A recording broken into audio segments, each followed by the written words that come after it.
Het is vrijdag 22 november, de dag dat. Squalben in Jesterstreek, inente binnen Tjin de Moezels. En er voor het eerst een Frieske champagne-iepen is. En dat is het tweet net verstuurd waard.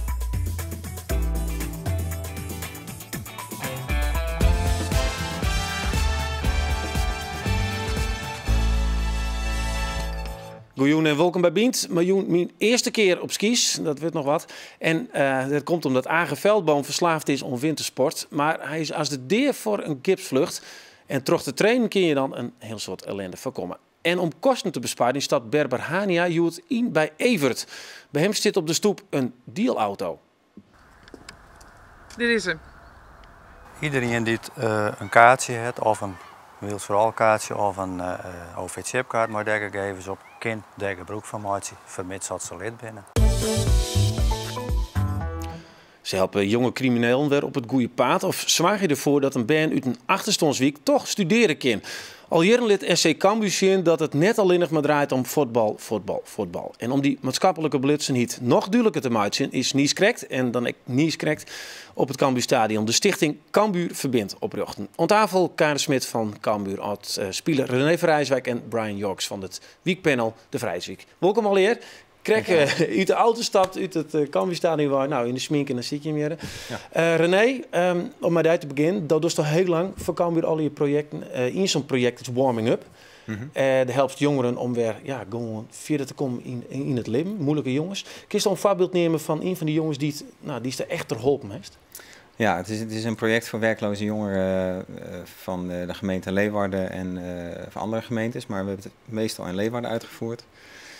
Ja, en het zijn vaak jongens die zelf even niet verder meer komen en die tegen muren oplopen bij de gemeente en zo. En er is één leuk voorbeeld vind ik altijd wel van een project wat we een jaar of 2 geleden hebben gedaan. En die jongen was echt aan het afzakken. Dat is een jongen die uit Colombia kwam, geadopteerd is hier door Friese ouders. En die zakte gewoon af. Die had op een gegeven moment ook stadionverbod bij Cambuur gekregen. Bij Cambuur stadionverbod gekregen en dat ging allemaal niet lekker. En hij kwam bij ons in het project en na een paar weken belden zijn ouders ons op. En die zeiden, mogen we even langskomen? En die kwamen langs en die zeiden, ja, ik weet niet wat jullie gedaan hebben, maar wij hebben onze zoon weer terug. En, want wat dienen ze dan? Nou, in feite, om het een beetje, we geven ze eigenlijk schop onder de hol. En zeggen van kom op, weet je wel, iedereen heeft zijn reden om hier weer te zijn. Maar je moet nu zelf weer verantwoordelijkheid nemen om verder te gaan. Hè. Het zijn vaak jongens die dan de schuld altijd buiten zichzelf leggen. En wij zeggen van ja, dat is leuk en aardig. En natuurlijk is je leraar een klootzak geweest en heb je daarom je opleiding niet gedaan. Het zal allemaal wel, maar er is één iemand weggelopen en dat ben je zelf. Dus ga nou eens kijken hoe je zelf weer nu stappen kunt zetten om door te gaan. Is dat de kern van eigenlijk alle projecten die het onder dat Cambuur Verbindt valt? Nou, het is in ieder geval wel de kern van alles wat ik doe in dit werk. Ik vind gewoon, wij kunnen wel hulp bieden, maar het moet uiteindelijk vanuit de mensen zelf komen. Ja. Daarom vind ik het ook zo leuk dat we nu ook echt gaan samenwerken met die wijken. Want daar moet het gebeuren. Weet je wel. Die mensen moeten dat zelf uiteindelijk gaan doen. En wij moeten gewoon faciliteren en hulp bieden. En de mensen moeten het zelf. En nog meer van die jongens, zeg maar, uit het. Want hoe is het eigenlijk al, Roemen, die jongen? Nou, hartstikke goed. Die heeft zijn rijbewijs gehaald nog tijdens het project. Het project duurt maar 4-5 weken. Maar die is is gelijk begonnen bij een sponsor van Cambuur met zijn rijbewijs. En die heeft nu een baan en die gaat hartstikke goed. Hij komt weer in het stadion, heeft een brief van de burgemeester gekregen. Ik gehoord dat je het leuk doet in het project. Ik wil je wel een tweede kans geven. En dat had ik dan via mijn werk als fancoach weer kunnen regelen bij de. Nou, dat is super tof. Die jongen. Dat is voor een goed gevoel dus. Ja, ik vind het dat soort dingen zijn. Dat is mooi aan het werk. Ja. Okay. Nou, we hebben even zo'n bij van zo'n voorbeeld. Dat is een project van Cambuur Verbindt en dat heet Playing for Succes. Nou, ik had het vorig jaar gehoord van een vriend van mij. En die zeiden dus dat is heel leuk en je gaat met spelers voetballen en je gaat allemaal leuke dingen doen. Een potje voetballen met spelers van Cambuur. Hoe cool is dat? Ja, het heet ook leren met een wow-factor. Het is gewoon alleen het feit dat ze hier al binnenlopen en ze komen hier ook gewoon de spelers tegen. Hè? Want die basisgroep komt dan 12:30 binnen en dan zijn de spelers net klaar met lunchen en die lopen dan, ja, dat loopt allemaal door elkaar heen. En alleen dat al is al voldoende voor die kinderen om te denken, oh wauw, wij mogen hier rondlopen en we kunnen hier... wij mogen hier stoeltjes gaan tellen. Hoeveel leuker is dat niet dan op school achter je tafeltje zitten en daar verteld worden, dat moet je zo en zo doen. Hier ga je gewoon naar buiten en ga je in het stadion rondkijken. Dat is super. En ja, dat doen ze om ons nog leuk te houden. Want soms hebben we wat moeilijk op school. En dan als we dit gaan doen, als we dit organiseren, uitje of zo, doen we ook schooluitje, dan is het veel frisser en veel leuker. Frisser en leuker, maar echt serieus. Samen met het ploegje jongens Joert als taalopdracht Michiel Hemmen en Erik Bakker interviewen. Oké, ik begin eerst met u. Waar speelt u op het veld? Hoeveel goals heeft u gemaakt dit seizoen? Ja, hoe oud waren jullie toen jullie werden gescout? Hoe hebben jullie gevoeld toen jullie hadden verloren van Heerenveen? Het was heel erg jammer. Ik bedoel, we hadden meer verdiend. We hadden denk ik wel een puntje verdiend. En, ja, helaas hebben we verloren, maar we krijgen ze nog thuis hier. Hoeveel geld krijg je hier bij Cambuur? Hoeveel geld? Ja. Niet genoeg. Ze komen van verschillende klassen. Het zijn allemaal springvelden. Ook heel erg brutaal. En ik heb net gekeken bij het interview. Nou, fantastisch. Hoe ze gewoon bezig zijn met in gesprek gaan met elkaar. Ook naar elkaar luisteren. De ene straft de andere een beetje af. Zo van even wachten, want ik moet nog wat vertellen. Maar ook daarbij dat ze mensen met u aan gaan spreken. Pure beleefdheid. Slim zijn ze. Ja, ik vind dat het al een hele andere groep is dan 7 weken geleden. En willen jullie nu ook allemaal profvoetballer worden? Ja, heel graag. Ik vind dat echt, als ik dat was, dan was ik echt blij. Ik bid er altijd over dat ik profvoetballer kan worden.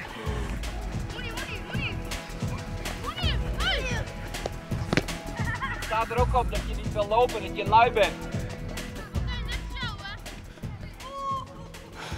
Ja, dat weet je zo. Dat is echt een mannetje. Brian, daar werken ze in de Vrijheidsweek. Dat is een week voor de mensen die dat net kennen, die boetenhoud werden. Nou, dat is een pittige week, maar een soort probleem, merk wel daar. Als dat is een jonkje zus, wat doet het met jij? Nou, dat doet me goed, uiteraard. Ik ken een paar van die jongens ken ik persoonlijk zelf.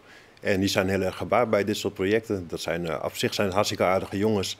En het enige wat ze vaak willen is dat ze een kans krijgen. Ja. En wat is de verbinding tussen Cambuur en nou, die wijk dan bijvoorbeeld? Nou, sowieso hebben al die jonge jongens gewoon een affiniteit voor Cambuur. Ze kijken met veel respect kijken ze tegen de spelers op. En daarom ik nog René dus. Ja, nog steeds trouwens René, weet ze nog wie we? Ja, ik moet er soms stiekem bij vertellen. Even een paar goals bij bedenken. Ja. Dus ja, en die jongens die willen alleen maar graag een kans. En als we dan activiteiten voor die jongens organiseren, ook in het kader van Cambuur Verbindt, zullen ze dat heel snel oppikken. Ja. Er is een kampbeurs. Dat is een beurs voor talentvolle jongeren uit een achterstandwijk. Of tenminste, dat moet er gaan komen. En dan kunnen ze studeren. Heb je meteen al iemand in je hoofd die je denkt, ja, die kunnen we daarmee helpen? Ja, zeker. Er is bijvoorbeeld een jonge man, die woont bij ons in de buurt. En hij is heel begaafd, maar wel op het gebied van muziek. En de meeste van zijn leeftijdsgenootjes zijn allemaal geïnteresseerd in voetbal. Dus de jongen wordt regelmatig gepest. En financieel hebben ze niet ruim, dat gezin. Dus Cambuur zou een mooie kans zijn voor die jongen, zodat hij toch nog kan studeren. En dat hij zijn eigen capaciteiten zeg maar, kan waarmaken. Ja. Ja. En dan hebben we dus een aantal jongens gered, Karin. En je bent van Cambuur. Ja. En wat ik me toch de hele tijd afvraag is, denk ja, oké, een voetbalclub die helpt. Maar er zijn gemeentes, er zijn andere instanties. Waarom moet Cambuur dat doen? Nou, we doen het ook met andere instanties. Hè? Maar wij zetten ons al jaren op maatschappelijk vlak in. En dat doen wij door spelers als rolmodel in te zetten. Maar ook door voetbal in te zetten als middel. En daarin ga je dan samenwerken met verschillende partijen. Maar wat ik nu hoor met zo'n campus, gaat eigenlijk om geld. Klopt. Waar komt het geld vandaan? Dat komt denk ik niet bij Cambuur vandaan. Bij de sponsors denk ik, of wel? Nee, dat zou ook bij sponsoren vandaan kunnen komen, absoluut. Ja, daar gaan wij zeker wel een beroep op doen. Dus ja. Nee, want jij hebt dus, we zien nu trouwens prachtige beelden vanuit de Vrijheidswijk, hè? Ja. Ken je dit? Dit is de groep, de 4 dancers van de Vrijheidswijk. En die treden regelmatig op bij activiteiten of feestelijkheden in de wijk en de rest van Leeuwarden. Ja. En dat is een mooi initiatief waarop zeg maar, Cambuurverband ook kan inhaken, omdat we al veel van dat soort dingen hebben lopen. Ja. Ja. Nou is het wel zo, ik heb de sociale index bekeken van de Vrijheidswijk 2011. Ja. Nou, was het dan niet zoveel? In 2013 is het eigenlijk nog slechter geworden. Ja, ja. Terwijl er al die projecten zijn. Hoe kijk je daarnaar? Ja. Nou, wat vooral opvalt is dat je merkt dat mensen in de wijk de binding met de rest van de stad een beetje verliezen. Ze hebben zoiets van, wij zijn een afgezonderd enclavetje. En als jij vaak de stempel krijgt van, jij bent kansloos, dan ga je er zelf ook in geloven. En dat heeft gewoon een negatief effect op de buurt. Ja. Met name op de jongeren tussen de 12 en de 16, 18 jaar. Die gaan een beetje in de ghettovorming zitten of zo. Ja, ja. Nou ja, het is een beetje dat die mensen denken van wij krijgen toch geen kans. En dan proberen we het ook niet bij veel van de jongeren. Ja. Ik vind het mooi dat je dat kansloos zegt. Want die jongeren die bij ons in dat werklozenproject zitten. Ik weet nog dat toen we daarmee begonnen, er was ook wat media-aandacht en zo. En dan zei zo'n journalist, kansloze jongeren. Dat ze daar echt heel erg over vielen, over dat woord kansloos. Waarom? Ja, omdat ze echt zoiets hadden van iedereen ziet ons als kansloos. Maar waarom zijn wij kansloos? Wij hebben ook onze talenten, we hebben ook onze dingen die wij kunnen. Ja, we komen vanuit een moeilijke situatie. Dus we hebben misschien wel minder kans. Maar we zijn toch niet kansloos? Want waarom zouden we dit dan doen? Maar dat is natuurlijk wel, vandaar ik wel, denk ik. Net al die jongens komen op het goede plak te lonen. Ik denk misschien wel meer net als wol. Ja, maar weet je, ik denk ook niet dat je moet kijken naar al te korte termijn met dit soort projecten. Hè. Al die jongens die je daar, die jochies die je daar ziet, nou, die herken ik ook uit de andere projecten. Hè. Nabil en klopt. En die man en Guido zag ik zitten, die nu ook bij Playing for Success zit. Die heb ik ook al op het Kruifkoord training gegeven. En volgens mij is het zo dat als je maar contact legt met die jongens en je geeft ze iets mee, misschien pikken ze het niet direct op. En misschien pikken ze het over 3 jaar ook niet op. Maar misschien als ze over 6 jaar opeens denken, maar er is daar ooit eens wat tegen me gezegd. En er is ooit eens met me gedaan. Ja. En het kan, je weet niet wanneer dat een keer... En natuurlijk is het mooi dat je een paar gevallen direct te pakken hebt. En dat je direct... maar ik geloof wel dat dat zo werkt. Oké, nou mooi les te vinden. Bedankt voor de komst naar de studio. Een soort succes, mooi Cambuurverband. En dat je de jongeren daar in al die weken maar wat op de goede sporen helpen kunnen. Ja, al de hele week liet freelance verslagjouwer Berber Hania zien hoe je als ZZP'er hoe liep je kunnen zonder geld. Ze gingen goedkoop te eten, kregen voor een prikje kantoorruimte en Joet liet ze zien hoe je maar een snelle bus toch van A naar B komen kunnen. In juni schreef ik me in bij de Kamer van Keephandel. Als ik dwaande ben met het opstarten van mijn eigen bedrijf, bleven de rekkens haar opstapelen. Hoe los ik de financiële crisis op mijn eigen bankrekken op? Dit is een takkomstream. Een tweede hoorns-exemplaar is een stik dichterbij. Na de oorskaf komen de verzekeringen, belastingen en onderhoudskosten. Het ekkin is een auto delen, bij gelijks via MyWheels. In Bolsward zien 12 van deze deelauto's en een deel zijn auto met Evert. Ja, MyWheels is een ideale organisatie voor autodelen. Die zetten dus auto's deel in bepaalde plakken of dorpen en wat dan ook maar. De kindermeisjes kunnen lid worden van die organisatie en vervolgens kun je gebruik maken van die auto's. Via een app op je smartphone kun je hem reserveren, komt er bij de gegevens van MyWheels. Klikst op reserveren, krijg je dit schermpje dus in beeld. Kiest onjan van wanneer tot wanneer en welke auto, welk type auto het hebben. En bevestigt dat en kiest voortrijden. En wat kost het? Nou, als je dus een auto broekst, dan betaal je per kilometer. Stel ik riet 10 kilometer, dan betaal ik 10 keer 26 cent, dat is 2,60. En ik broek die auto een uur, dan komt er nog een 2,50 bij voor uur. Dan is dat ongeveer een euro of 6, dat is ook kwijt best voor dat auto rijden. Dit is hem. Maar hij zit bij jou op een stoep? Hij staat bij mij op een stoep, maar iedereen die een kaartje heeft, of een Wheels for All kaartje, of een OV-chipkaart, maar daar gegevens op, kind daar gebruik van maken, vermits dat ze lid binnen. Maar dan moeten dus orenmeesten komen bij jou deel? Ze maken de fietsen deel zetten, maar voor de rest rijden ze hun gewoon, want zij hebben inlogd, dat hebben we correct jongen. En dan gaan ze het pasje in die boordcomputer aan, wordt de auto hier en dan kun je voortrijden. En wat nou als je op een ongeluk een spiegel eruit hier? Het is al hier verzekeren.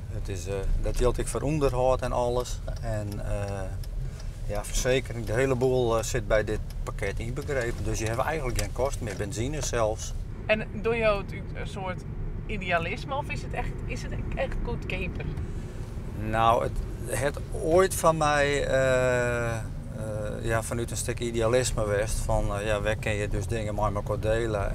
En ik zag een hele soort auto's heel lang stilstaan op opritten af en toe. Ja, meestal moet men het beginnen te rekenen. Dat is relatief een duur product. Daar ben ik van uitzoeken. Dus als je dan maar 1 of 2 keer een auto in een maand nodig is, dan zou ik zeggen, maak je broek van. Het wordt een oorverhaal als het zegt. En dan ben ik eigenlijk door die auto nodig. Dan vind ik het vrij duur, dat moet ik eerlijk wezen. Maar ken het in Friesland wel dan? Want het is natuurlijk wel, een auto is wel een ding hè, voor een soort mensen. Het is echt een persoonlijke heilige koe, ja. Ja, nou dat is ik weer. Dat zorg ik in Bals het ik wel. Ik heb heel vaak mensen die toch dan even maar dan zeg je dan toch achteraan, nou nee, we moeten zelf dat verdwaan en we willen toch een auto hebben. Ja, het is een keuze die je maakt. Dat lijkt in Friesland wat moeilijker, omdat het platteland natuurlijk volle minder goed openbaar vervoer bijvoorbeeld heeft. De afstanden belees ik wat oors. Dat lijkt je gewoon wat oors. Ik probeer eens ik maak deze hele liedjes, minieme stapjes toch eens wat hel te zetten. Waarvan je denkt, misschien leidt het ergens daar. Nou, ZZP'ers opletten, dus je kan altijd in deze reeks en deze series al even romzien en dan kun je zien hoe je yield besparen kunnen. Ja, het binnen dit jaar haast 12% minder, maar toch gaan er weer duizenden Friesen op wintersport. En een van die mensen is Aage Veldboom. Maar hem heb ik het door de willen van de wintersport en ik het verslavende karakter ervan. Maar we zorgen echt naar de risico's en daarbij kan goede taarrieding een soort ongelukken zoals deze die nou komen voorkomen.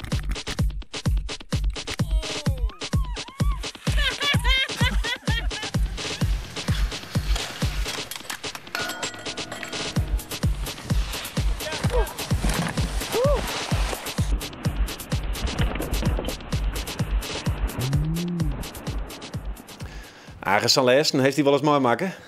Ja, het is altijd mooi om bloepers te zien. Meesten die het onderuit gaan en dan kom je lekker zacht in de sneeuw terecht te landen, dat is net erg. Maar je kan gemeen hut vallen. En ik ben 1 keer, maar die lift omheen te zeggen, hé, maar Sjen, die ene ski zit net eens goed vast. Als straks even goed vast was. En ik zit boppen op een berg en ik doe de moedse goed op en de wand nog en ik vlieg naar beneden. En toen skeert dat ding uit. Ja, nou, hoe de koppen verzelzen. Nou, ik heb echt lang last van de nekkenhand. Dus ja, een ongelukje kan zo gebeuren. Ja, ik in de sneeuw. Ja, want ik is 40 hier gisteren al die kant uit. Ja, op het Sio zit in 23, 24, toen kwam ik die kant al op, ja. Maar kun je uitlezen wat dat is, dat wintersport? Want ik heb van elke niet dat het virus en besmettelijk en een hele mikmak is. Nou ja, het is gewoon de kick van het skiën of van het snowboarden. Maar elke orensport, als je nou fietsen, dan moet je zelf traapje om vooruit te komen. Of hutrennen, of met het kano, dan moet je zelf peddelen. Maar het skiën hoef je alleen maar te remmen. En die sneeuw van je oude traapje en je vliegen van die berg naar beneden. En lekker in die sneeuw. Dat is een kick. Dit is die persoonlijke fascinatie. Maar daar is een reden dat dit onbrengt hier aan die tafel van Bient. Want ja, wat ik verhoren mensen, maar dat het beetje helder is. Want het gaat heel vaak mis. En we kennen al die verhalen in de eerste gipsvlucht hier. En de hetzelfde zeker haast een gips en nek gewoon. Maar wat maakt je dwan om vat te komen als je op skivakantie gaat, dat je wat doen komt? Nou, de kun je altijd wel goed voorbereiden voor zelfs. En Zadwande, nou weer in Ljouwert en Zadwande kwam ik bij dit onderwerp. De BV Sport, die stelt zich ten doel de sportbeoefening in de breedte te bevorderen. Die had zijn, er is een kennismakingscursus hier in Ljouwert bij die rollerbaan. En Zadwande zei ik tegen Roelof. Ik zei, ja, dat is mij dus, ja. Ik zei, mogen we dat net eens een keer proberen? Is dat net wat? En nou had je zelf ervaren wat het is om gewoon hier in Friesland, en er zijn meerdere banen. Je had hem in Drachten, in Jouren, in Jereveen en hier in Ljouwert. En dan kun je gewoon zien en voelen wat het is dat je op skis stenen. Mooi. Ja. Zullen we eens even zien naar mijn eerste... Ik ben benieuwd. Ik ga nog net zien wat het worden is. Het is leuk worden. Nou, kom verder. Ja, Marie. Doet erin lekker? Dat is er net van maken, heel om te rennen. Okay. Helemaal de eerste keer Roelof? Dit is echt helemaal de eerste keer. Het principe hier is dat die baan begint te rollen, denk ik. Ja. En wat doe ik? Niks. Het belangrijkste is ook dat zo weinig mogelijk door die skis bij maken om te glieden. Wat de meeste verschrikreactie was doen, is rennen. Maar het ook nooit rennen en net achterom zien en net naar beneden te zien. Want best hinnen zoals die is hinnen. Daar hebben we spiegels op hangen.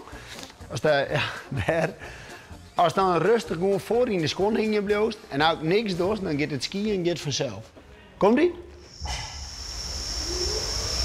Is het voet met 4 drudelkoord, dat die punt net hoe ik erin gaan. Is 4 drudelkoord de voet, 4 drudelkoord. Ja, dus het één oor op een knibbel en dus de oor gewoon even rustig op een knibbel. Voilà. Nee, dan gaan we de cameraman eruit doen. De cameraman die valt vast. Hoe wichtig is dit nou, deze oefening voor de spieren en voor de fitheid aan zo'n uitje op wintersport gaan? Nou, doe veel nog zelf ook al die spierspanning en dat het verzuren gaat. Dus heel veel mensen die komen hier 6 of 9 keer, sommigen wel 20 keer, puur om de spieren te trainen. En er is een categorie die komt je puur om de spieren en om beter te worden. Nou, de man die dit mij doet, die is gelukkig zelf ook even nagen. Wat tost? Ja, wat ik me dus even zien? Even in de sneeuw, maar nou op de rollerbaan. Van tevoren, voordat we op wintersport gaan, even hier oefenen. Nou, laten we eens even zien hoe goed dat is best. Hoe gaat het met de verzuring, Roel? Dat gaat wel. Hoppa! Ja, hij valt! Dubbeltjes is we dan, toch? Dit is dan mooi. Ja, netjes. Heb je wat talent voor? Oh, nu komt het er al. Dat komt wel goed. Maar nou heb ik dus 1 les hoor. Ja. Er zijn wel meer mensen die op wintersport gaan. Wat moeten die mensen nou doen? Wat die mensen eigenlijk doen moeten, dat is in de sneeuw sowieso nog even 1 of 2 lessen. Want hier missen we 1 ding, dat is voorwaartse snelheid. De bewegingen is gelijk, maar doe justeren in de sneeuw, just in het gat. En daar worden sommige mensen bang voor. Dat er dan een leraar naast die staat, die helpt die dan weer even op bij als herinnering. Ah. Pittig. Pittig, maar heel leuk. Mooi. Ik denk dat ik al een soort van virus te pakken heb. Dat is het toch, met wintersport? Virus, hè? 3 keer maar besmet best, maar het elke keer. Nou, dat is nog net best, maar doe mast als je ook wil zeggen. Mooi, hè? Hey, bedankt, hè? Ja, te danken. Hoe het zien. Nou een gluwijn? Doe. Oké. Ja, dat dienen we dus om een uur of 10 maand. Maar nou ja, ik heb een soort spierpijn hoor, vooral in mijn kont. Ja. Dat komt er wel op aan. En de opkomst stond eruit. Hoe is dat ook, Marie? Nee. Ja, dat hadden wij net verwacht, man. 40 jaar lange ervaring. Nee, maar het gaat net om de ervaring. Meestal om de stunts die je uithaalt en de domme dingen die je doet. En dat is meestal van mijn groepje en... Ja, en vooral in de losse sneeuw is het helemaal niet erg om onderuit te gaan. Meestal ben ik soms bang om te vallen. En dat hoeft ik net. Nee. Maar nou ja, wat hier oefen je en op techniek. Gewoon even dat je die techniek te pakken krijgt. Het is een beetje een warming-up dat je een paar weken van tevoren al dwang kennen voordat je op wintersport gaat. En aan de andere kant, wat ik zei, nou heel daadwerkelijk spiertraining. Die bovenbenen, dat ben spieren, die broek je net zo vaak. Dat hing je in de schoen, nou dat hast je zelf vandaan. Ja, ik vond het aardig, maar ik denk wel de hele tijd, ja, daar heb je een gezin. En wat je op wintersport, dat kost bakken veel geld. Ja, die gedachte is er altijd. En natuurlijk had je alles op het duurste dag en een duur hotel en Oostenrijk of Zwitserland. Maar jongens hier uit Friesland, die weet ik, die gaan maar z'n 4 en 5 in een busje. En die gaan morgens voort naar Winterberg. En die skiën daar een hele meedje. En die gaan jongens weer om. Dus het kind dus wel goed KPS om lekker te skiën. Nou, ik ken hier niet zeggen, als het nog zo'n plakje oer is. Dat was van mij. Dan spring ik achter in het busje. Argentieren dank. Dan krijgen we die dan in de echte sneeuw. Ja, in de echte sneeuw. Ja, dan zie je water dan valt. Ja, dit wie bent alweer voor deze week. Sjog op Facebook. Of volg u eens even op Twitter. Dan kun je nog volle meer informatie krijgen hoe dit programma en de mensen die erbij werken en al je oornijs. Aag en ik, dat zullen we dat maar steeds wens, jongen. Heel noffelijk weekend daar.